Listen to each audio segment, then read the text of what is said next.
I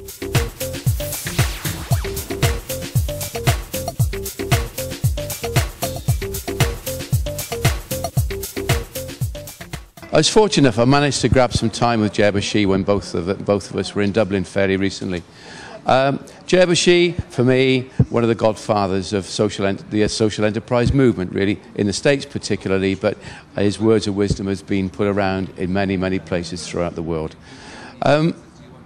Jerr, the theme for our conference this year is Ready, Willing and Able. Now, this is our first Welsh social enterprise conference. We have our own challenges within the sector, that is for sure, and I think they're pretty much recognised by many of those who will be watching this. But give me a global perspective on social enterprise worldwide. Is it ready, willing and able? It's different in every country. I think that's probably the thing we need to understand before we talk about anything else. You go, as I move, I've been to 20 countries now, talking with people, learning from people, and every time I go someplace, I learn something new and I learn something different. Because in the United States, for example, the government has never been involved in developing social enterprise. In the UK, it has been driven by the government. In a country like Bangladesh, it was born at the moment the country was born and began to grow. But when you ask the question about ready, willing, and able, it always brings me down to individual entrepreneurs. Are they ready, and are they willing, and are they able? It's not so much organizations, because organizations often get in the way, but it's the individuals themselves. Do they have the want to? Are they genuinely entrepreneurial and not fooling themselves? I mean, the lack of candor is devastating if they try to do this and they really don't understand what they're doing. So my focus is right on the ground with individuals, even within organizations or outside, who are trying to get these things started. And I never tell somebody that their social enterprise idea is a bad idea, because it's something they have to find out for themselves. I don't want to kill their enthusiasm, because they may not have a good idea now, but in a certain way they're ready, willing, and able because of who they are. And if they can learn about the glitches in their current idea themselves without losing their enthusiasm or doubting their own talents, they're going to eventually find the idea that works.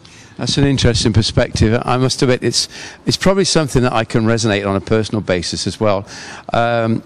I think probably a bit like you and the people with whom you've worked, and certainly from my own personal perspective, and indeed a number of people I've seen as I've travelled throughout Wales, as I sort of try and spread the gospel for the coalition. I think one of the more polite expressions about social entrepreneurs and people like us is a pain in the neck, difficult to handle, challenging. But I think we are those kind of beasts, aren't we? But I think also is that we have a new Labour government now. We have a minister who I honestly believe is going to help create that environment where we can encourage, do the due diligence, but go try, create an environment where we're going to have people who will thrive in that supportive environment. Well, it's the creating of an enabling environment that is the proper role, I believe, of the government, as opposed to creating an environment that begins to strangle the initiatives. And that has happened in some countries around the world, where the government has begun to dictate. And as soon as you dictate, the entrepreneurial instinct disappears and the entrepreneur runs in the other direction. So if we can find the proper mix of government support with entrepreneurial energy, then you've got something. Then you've got something that can work. Yeah. And creating that enabling environment is a very delicate thing, because, as you said, you've got to be able to recognize on the government's part that a lot of what these people try isn't going to work.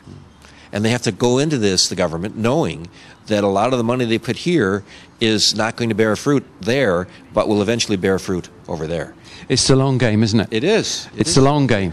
And it's seeing, I suppose, recognizing that, well, I might be crossing everything that I do. I'm going to, you know, we can deliver your funding on the basis of what it is you've written, but also recognizing the fact. And I have to say, when I was running Packet, I had such a creative board who I know for a fact crossed every limb they possibly could, thinking, I wonder if this is going to work. Yeah. But we need, as you say, that really is that enabling environment, isn't it? Mm-hmm. We need to have people, if only a kitchen cabinet of people around us, who will be honest with us.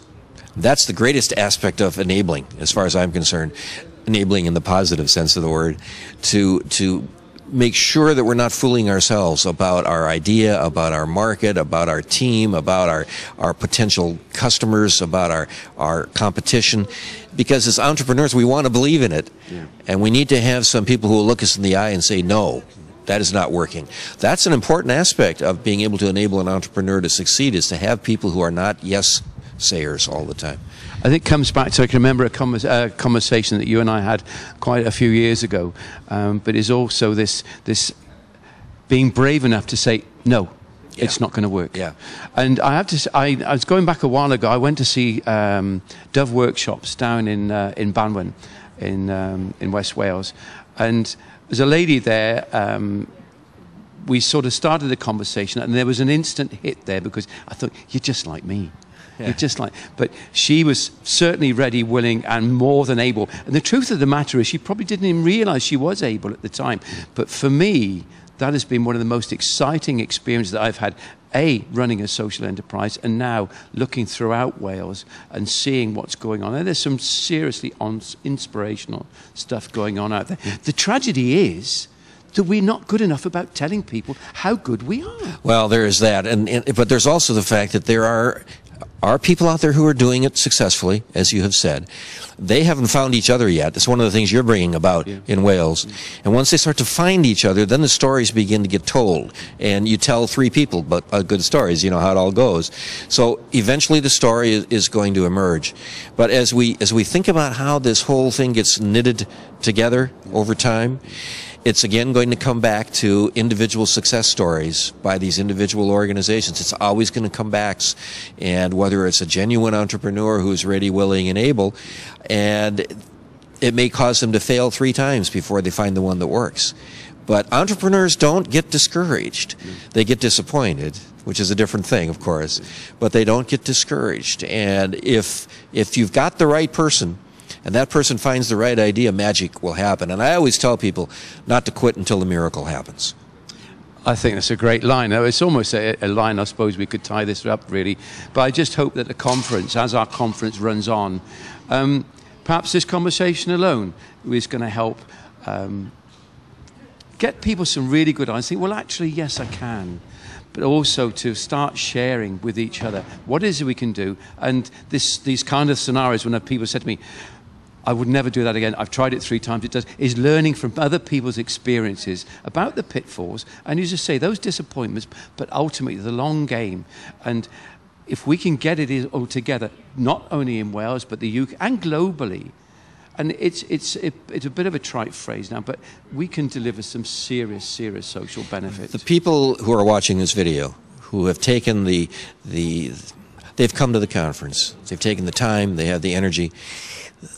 These people are my heroes. These are the people who are changing the world. And I've seen it happen in country after country after country. And you folks out there are the ones who can make the difference, and you can do it. It doesn't matter what goes wrong now, it matters what you do next. And what you do next is going to change the world. But equally, as I say, there is a need to be brave. You will be challenged. It will be hard. It will be incredibly lonely at times. And I say, we speak from first-hand experience. But ultimately, if we all of us individually keep coming and chipping away, the movement becomes bigger, the movement becomes stronger, and ultimately we can deliver. Thanks for your time, Jerr. Thanks, John.